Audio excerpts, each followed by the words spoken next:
Hello, I'm Aida de Bracamonte, 60 years old. Ano po ang masasabi niyo po before? Before ako, nung hindi pa ako activated, maraming gumugulo sa isip. So, kumbaga, nag-work din naman ako, may trabaho sa office, kumbaga, stressful ka na doon, pagdating sa bahay, ganun pa rin, naiisip mo pa rin yun. May mga decision agad na hindi nangyayari, matagal mo pong pag-iisipan bago ako naka-decide kung anong dapat gawin. Pero, nung na-activate ako, para bang naging relax,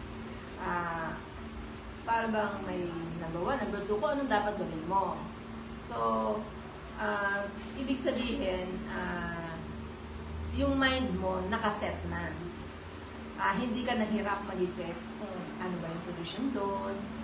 Tapos yung stress mo, nawawala na. Nakakatulog ng mahimbing. So, yun ang pasasalamat ko nung ako'y na-activate.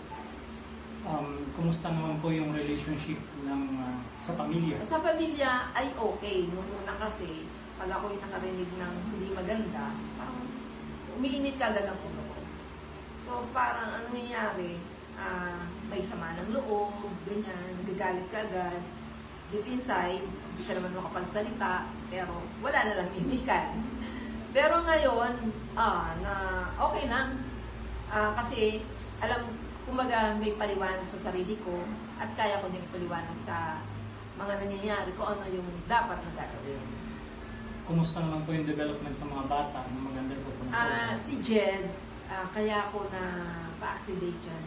Talagang a big problem para sa akin. Ngayon, may namit ako na sabi ay magbabago daw ng behavior. Ay di nag-undergo si Jed. Talaga namang sabi ko, sige, kano lang yan. Mapapagkakitaan pa rin naman yan. Pero yung future niya, hindi na mababago kung hindi mo activate. Pero once na na-activate mo, ay mababago sigurado. So, nag-decide kami na i-activate siya. Aba, ay talagang nakakapagtaka. Nung una, lagi siyang, sandali lang mama, wait lang. Pero ngayon, di mo na siya marating doon. Tapos, pag tinanong mo, Jed, sino ba mas mahalaga? Ang kaibigan mo o kami na dapat magpakinggan? Siyempre, kaibigan ko. Yun ang sabi niya.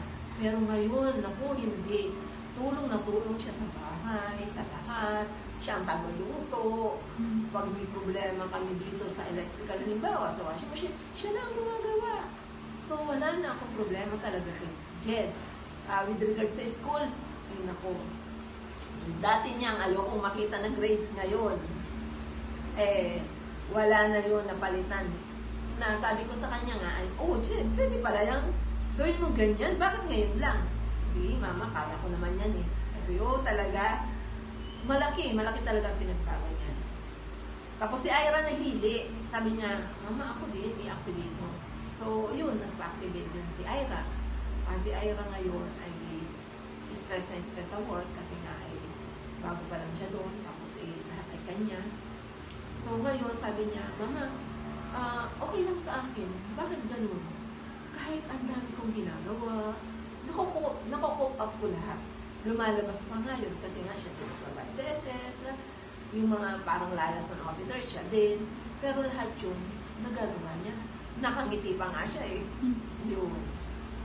So, ano naman po ang masasabi po ninyo regarding sa iba na regarding sa natural minds? Is it recommendable po ba?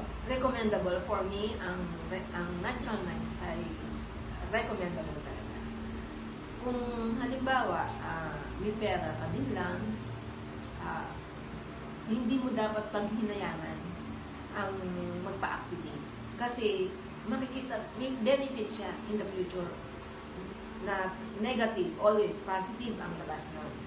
So, maganda talaga ang mag-undergo ng midbrain activation. For me talagang, it helps a lot. Kaya nga itong mother ko, 92 years old, hindi kami nagdalawang isip. Sa kaysa, makita namin na naghihirap siya kasi nabigyan mo ni na, ganyan. hindi makatulog. So, nag-first session siya. At sa first session na yun, kita na talaga ang pagbabago. Okay, thank you po. Okay.